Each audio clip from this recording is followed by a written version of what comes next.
Welcome back. Today I'm going to be bringing you my first quarterback ranking for the 2027 draft. If you do enjoy the content, please consider liking and subscribing. It would be very much appreciated. Now let's jump into it. Just before we get into the actual ranking, I did want to discuss Brendan Sorsby, who I have left off the ranking, but Sorsby was going to be my QB2 in this class. He was someone I was very excited to speak about because I felt he was getting hugely undervalued at this stage, very talented, and I felt he was reasonably pro-ready as well. Then a day or two after I watched his film, it started coming out that he's being investigated by the NCAA for his betting habits.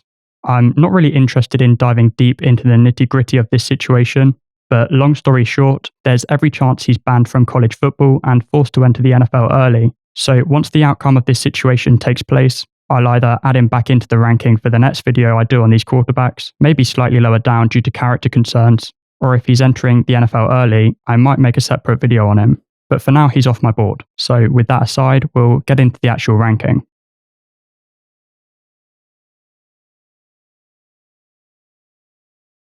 At 14, I've got Sam Levitt out of LSU, and I've got a UDFA evaluation on him. Prior to his transfer to LSU this offseason, Sam Levitt has had a rocky career with Arizona State, largely dictated by injury. Levitt is very tough, he tries to play through injury and doesn't shy away from contact, which sounds great. But the reality of the quarterback position is you have to protect yourself if you want to be taken seriously. In 2024, he dealt with broken ribs. In 2025, he suffered a Lisfranc tear to his right foot that required mid-season surgery. This is concerning, but truth be told, having watched his games where he is supposedly healthy, I'm not convinced by the quarterback underneath the injuries anyway. Arizona State run a vertical pro-style offense, but Levitt doesn't really seem to be taking part in the system as much as running around like a headless chicken trying to make plays. Time and time again, I saw him stare down open receivers and ignore them, make terrible decisions to unnecessarily put the ball in harm's way. The pocket movement is very drifty and loose as he immediately goes into playmaking mode from the minute the ball is snapped, displaying very few moments of the poise required even as a backup quarterback in the NFL.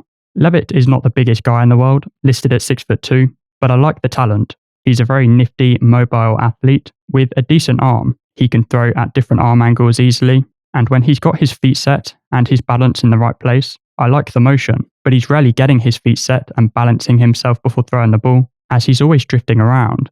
So, a guy who's built some hype because he's a highlighty player, but at this stage in the process, between the injuries, the playstyle, and either an unwillingness or an incapability to even attempt to operate in the pro-style offense efficiently, I struggle to build an argument for him to be drafted.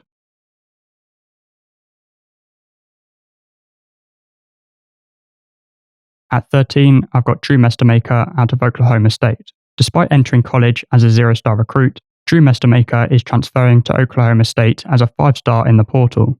He's built some real intrigue around his name after starting for 1 year and leading North Texas to the most successful year in their history, going 12-2, including a bowl game victory versus San Diego State.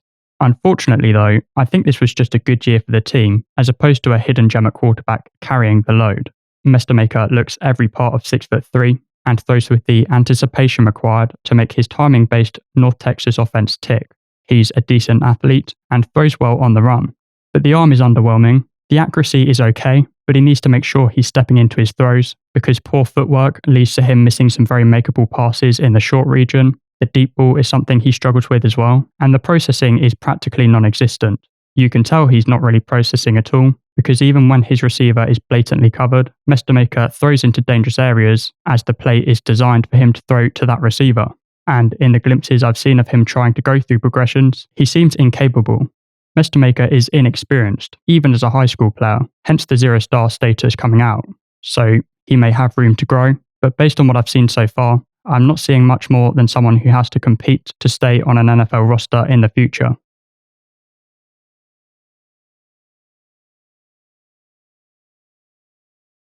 At 12, I've got Josh Hoover out of Indiana. Having transferred from TCU to Indiana this offseason, you can expect Josh Hoover to rise up draft boards this season as Fernando Mendoza did, even if the team isn't quite the same. But I found him to be a deeply flawed prospect. Listed at 6'2", it's what I assume is a skinny 6'1" frame, and he does look small in the pocket. Hoover is a serviceable, although uninspiring athlete. He has an okay arm, And he will fit the Indiana offense nicely as he looks to throw with anticipation and even shows the ability to go through progressions pretty efficiently. But he repeatedly misreads defender leverage and forces the ball into tight and often double or triple coverage, especially under pressure, which he rarely faced last season. More concerning than this, though, are his throwing mechanics and subsequent inaccuracy. Often before his hips have come through, Hoover launches his weight forward. His arm then comes through at an over-the-top angle in what appears as a shot-put style heave due to the weight already being so far forward. The early and exaggerated weight transfer means a loss of balance, reliability, and power. And the arm coming through at an over-the-top angle also leads to inaccuracy and takes some of the velocity away, especially if his hips come through at the same time as the arm, which does occasionally happen, in part caused by the over-the-top motion. Hoover has shown the ability to throw with different arm angles, so there is an element of hope that he could improve the mechanics if properly coached, but for the time being, it's a project with limited upside. I did give him the edge over a couple of these guys because although the final decision is often a bad one, he displays an element of mental quickness in his ability to go through progressions.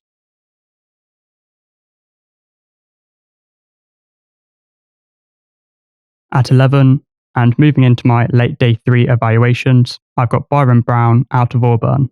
Transferring to Auburn after 4 years with USF, Byron Brown is a big, talented mess. He looks like a real 6'3" with a great base. He's got a strong arm, excellent pocket presence, and is a gifted athlete. But the throwing mechanics are all over the place, and therefore so is the ball placement. There are many inconsistencies in his lower body. Sometimes he's overstriding. A lot of the time, his front foot points almost 90 degrees to his right. His front leg often hyperextends and locks out. There are plenty of occasions where he's failing to fully transfer his weight and he hangs on the back foot. All of these things cause inaccuracy, and it wouldn't surprise me if the lower leg locking out and the foot closing off is what caused the lower leg injury in 2024. But arguably the biggest problem is that none of it is replicable. The mechanics change every time Brown throws. As well as this, to say the processing is flawed would be polite. He tends to just stare down his first read until it comes open, and even if it doesn't, he'll often force the ball in that direction anyway. So, a tremendous talent. I need to see some signs of real quarterback skills before I take Brown seriously.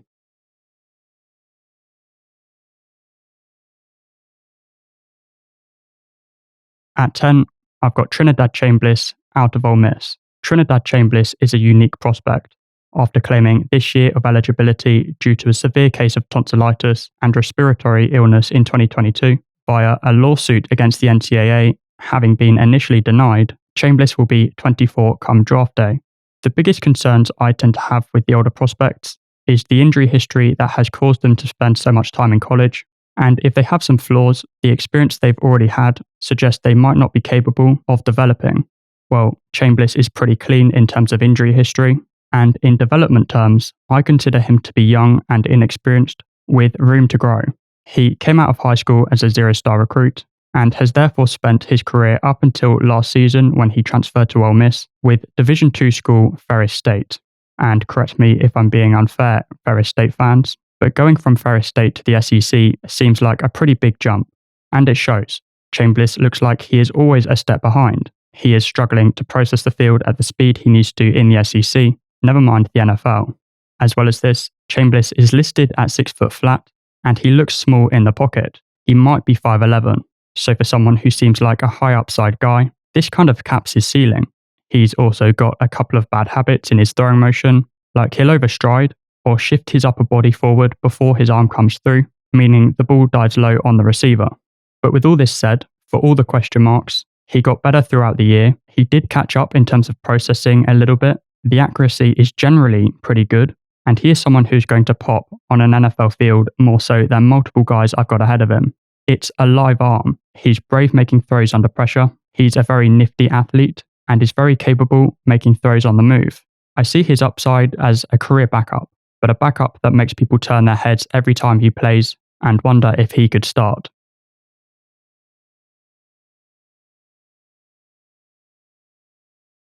At 9, I've got DJ Lagway out of Baylor.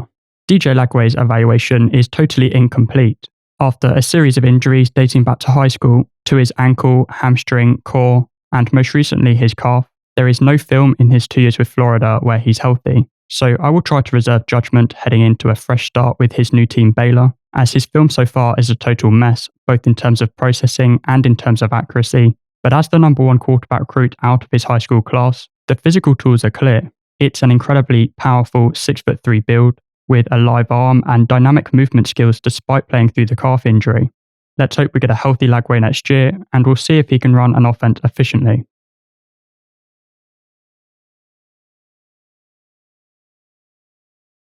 At 8, I've got John Mateer out of Oklahoma. John Mateer is the truest form of a gamer. Listed at 6'1", he's not as big as you'd like, but he's got a pretty good arm and the ability to just make things happen. Mateer is a good overall athlete, but what makes him dangerous is the shiftiness and the toughness to wriggle out of bad situations. And from there, he makes so many incredible throws under pressure. Off platform and on the move, he is outstanding. He operates in a pretty collegey spread offense, but there are spurts in his games where he looks like a really good quarterback. Really sound pocket presence, getting through progressions efficiently, and taking opportunities, but not forcing it. He needs to lean into these parts of his film if he wants to be taken seriously as an NFL quarterback. Too often, he's in make something happen mode and puts the ball in dangerous situations. The processing gets scattered as he just starts running around trying to make a play. He's also got this very sidearmy motion, which can lead to the ball getting high on him, or he gets tempted to throw with just his arm and not get his body involved. So there are some inconsistencies with accuracy that may not be very easy to fix with the way he throws the ball. But truth be told, he's probably going to be better than a lot of the guys I would draft ahead of him. I get the feeling he'll float around the league as a backup, maybe even a fringe starter. And every time he plays, he'll make some things happen, turn some heads. He could even be one to make a fan base love him and pull for him as the long-term starter. I'm thinking Minshew Mania, Taylor Heineke with my Commanders, Tommy DeVito with the Giants. You could argue Mateer is a lot more talented than all of these guys, and has this creative, gritty playstyle that fans really pull for when it's in a short dose and compared to a starter who has struggled. But with the lack of size, the funky motion, and the inconsistency in processing and accuracy, I just don't see Mateer pulling it all together. At 7, I've got Jaden Mayava out of USC. Jaden Mayava gives off some signals of a really good quarterback at the next level. USC don't run a complex offense where he's having to consistently get to his third or fourth progression, but he's certainly asked to get through some progressions, and I think he does a really good job recognizing coverages, getting through the reads efficiently, and knowing when to pull the trigger. Another thing that shows his natural intelligence and understanding of how to play quarterback is the ball placement. Not only is he highly accurate, but shows an advanced awareness of where he should be putting the ball, specifically in relation to his receiver's leverage versus the defense. Mayava is 6'4" and shows a real toughness in the pocket and really impressive consistency when throwing under pressure. So you may be confused at this point, as so far I've painted the picture of a slam dunk number 1 pick. The problem is, I think this could make him an excellent backup, maybe even a reliable bridge for a year before the franchise quarterback arrives, but not the franchise quarterback when all is said and done. It's a slow release and a weak arm, which when combined with slightly underwhelming athleticism and with him not being a natural thrower on the move, leaves you with a pretty low ceiling. And for as polished as I think he is, the lack of arm talent not only shows up when he's trying to throw deep, but often means he's caught out by hanging defenders, typically over the middle, as the ball floats in the air for too long. The margins will only get tighter in the NFL. I think he's practically reached his ceiling, and the ceiling just isn't quite good enough to get through the trials and tribulations of life as an NFL starter.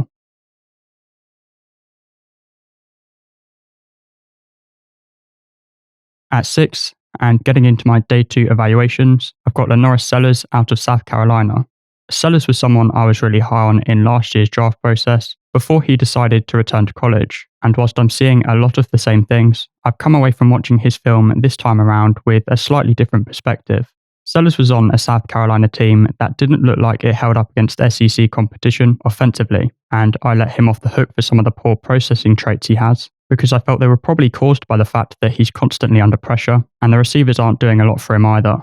These things are still true, but I think in hindsight, I got carried away with the upside. Just because the bad surroundings could excuse some bad habits, doesn't mean there's any evidence of him being able to process. Although there are flashes of anticipation, Sellers has shown nothing but inconsistency when going through progressions and making decisions. He's also someone who not only gets jumpy in the pocket, but doesn't tie his pocket movement up with the passing game. There's too much separation between I'm in the pocket looking to throw, and now I'm feeling a bit of pressure so I'm running. What you really want is for him to have the ability to keep his eyes downfield as he's shuffling around and finding where the pockets move to without unnecessary drastic movements. Nevertheless, I don't usually get carried away by physical talent without the processing. There's a reason I still think Sellers has not only enormous upside, but attainable upside with a lot of work. I think he displays really high level accuracy all over the field. This isn't an Anthony Richardson or a Trey Lance, both of which, by the way, got drafted in the top 5, and Sellers is far more accurate than both those guys. The receiver's dropped his throws a ton last season because he hasn't learned how to throw with touch, so that is something to improve upon. But whether it's from the pocket, on the run, short region, deep region, Sellers can flick it for miles, and does so accurately. And what makes him truly rare is that he possesses a very powerful build and a running back-like combination of speed and shiftiness. If you put this guy in an RPO-heavy scheme, maybe he can polish his processing up enough to survive and make the most of his high-end physical traits.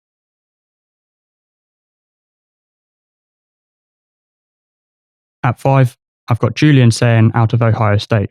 Julian Sayin is about as pro-ready as they come. Despite starting for just 1 year, he takes charge of the pro-style Ohio State system and runs it very efficiently. Sayin doesn't just get through his progressions, but has a genuine understanding not only of his offense, but how defensive coverages influence it, allowing him to consistently get to the open receiver and throw with outstanding anticipation. He's got impressive pocket presence, a quick release, and he displays elite accuracy in the pocket and on the run, not only hitting his receiver in stride, but putting it where only his receiver can get it and displaying an advanced awareness of receiver leverage. So how in the world am I not higher on this guy when I have so many good things to say?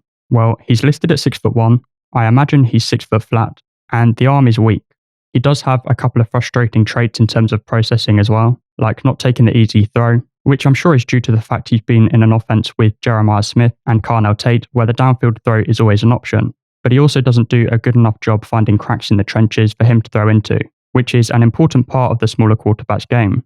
But generally speaking, everything he did was phenomenal. Sayin truly maximizes his talent. I just don't think the talent is enough. It's a story we see play out over and over and over again. These quarterbacks coming out of college who are seen as guys who make up for their underwhelming size and arm strength with elite processing end up throwing more turnovers than anyone because the margins are too small in the NFL to be floating the ball around, and the game is too hard to process when you can't see the full field.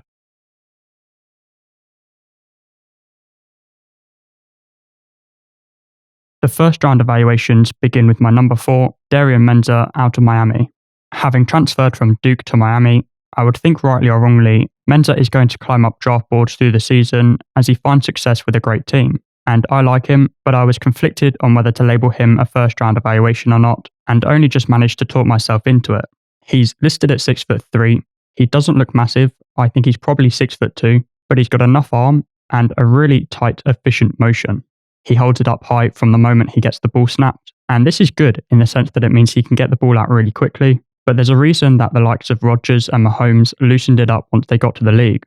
For one, it's robotic. It doesn't translate very easily into different arm angles, and with Menza, I worry about the weight transfer. Menza has a tendency to sail his throws, which conflicts with his impressive awareness of receiver leverage as the ball gets high in situations where the receiver is in a tight space and you want the ball low, where there's less risk of a turnover. And the main reason I think this happens is because he's not fully transferring his weight from the back foot to the front foot, which likely stems partly from the fact that he's already got the ball up high and ready to release. You want a lag in the quarterback's throwing motion, where the body comes through and the weight is transferred just before the arm comes through. And when the ball isn't being held up quite so high, this lag happens a bit more naturally, as the ball has to travel before it comes out. This seems like an easy enough fix, and one that quarterbacks have made before, as I've mentioned. But he also, although his pocket movement is generally very good, gets quite bouncy. His feet are kind of jumping all over the place, and it makes it very difficult for him to get set at a moment's notice to throw the ball. He ends up throwing without his feet underneath him, or with his body leaning in a sideways direction, which of course leads to inaccuracy. Nevertheless, there's a reason I'm taking the time to dissect his game this deeply, and not just brushing him to one side. He does look like a proper quarterback to me. The arm is a little underwhelming, but not so much to where I think it's an issue. In fact, he throws an excellent deep ball. Duke ran a pro-style spread offense last season, I would say in terms of full field reading, Menza is anticipating a little more than he is genuinely progressing through his reads, but he does seem to have an instinctual feel for the game. This especially shows up in high-low concepts on the same side of the field, where he is not necessarily getting his eyes across multiple progressions from one sideline to the other, but reading leverage. If the defender drops back, you throw it short. If the defender creeps up, you throw it deep. He's very good at this, and I think he manages the game well. So my point being, in totality, he plays a lot of good football, and a lot of it looks translatable to the NFL. It's not wow talent, but with a good quarterback coach and a bit more experience processing-wise, you've got a starting NFL quarterback.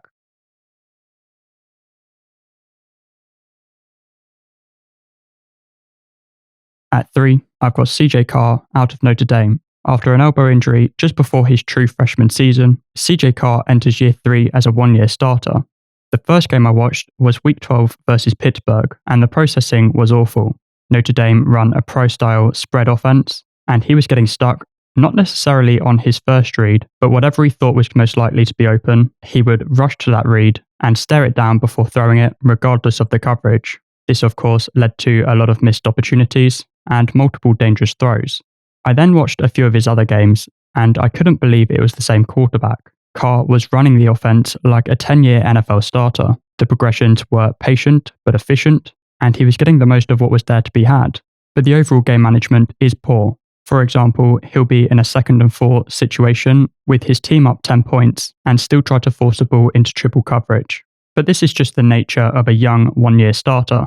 He's listed at 6'2", and I think it's a genuine 6'2", so he's got enough size, although maybe not ideal. He's got light feet. He's a very pure thrower of the ball. Great motion, ball comes out well. He's accurate all over the field and has demonstrated the capability to process. He just needs a bit more experience in order to process everything faster, so that against a defense like Pittsburgh or against one that he'll face in the NFL where he's getting lots of pressure, he can get to the correct read quickly enough to where he doesn't have to take shortcuts and attempt ill-advised throws.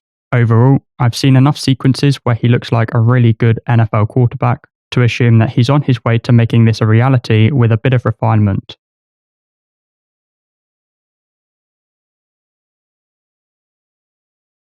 At 2, I've got Dante Moore out of Oregon. Dante Moore was a 5-star recruit coming out of high school, and there's plenty to like about his game. He's 6'3" with maybe not a cannon, but a really good arm. The motion is very smooth. He is highly accurate all over the field, especially impressing with his consistency throwing on the run or off platform. More throws with touch. He's a decent athlete, but generally looks to step up in the pocket, as opposed to going backwards as many young quarterbacks do. There's many good things, but the processing just isn't quite there yet. He often not only shows an unwillingness to move on from his first read, but stares it down before pulling the trigger anyway. As of right now, Moore is a quarterback who needs to see it come open before throwing the ball. He hasn't displayed the anticipation required to succeed at the next level on his film so far. And Oregon didn't play a gauntlet of amazing defenses last season, but in his games versus Indiana, both in Week 7 and in the playoffs, the speed of something closer to an NFL defense put his processing flaws on full display. So as most of the evaluations are at this stage, it's a true projection, and there's a reason Moore returned to college. I presume he knows he could do with an extra year of experience before making the jump, and that's fine. Now, if there isn't a step forward, he's probably a late first or a day 2 pick for me, but he's a pure thrower of the football with flashes of good processing. So if he can show the ability to run the offense with a bit more consistency next season, my evaluation on him will creep up into top 5 pick contention.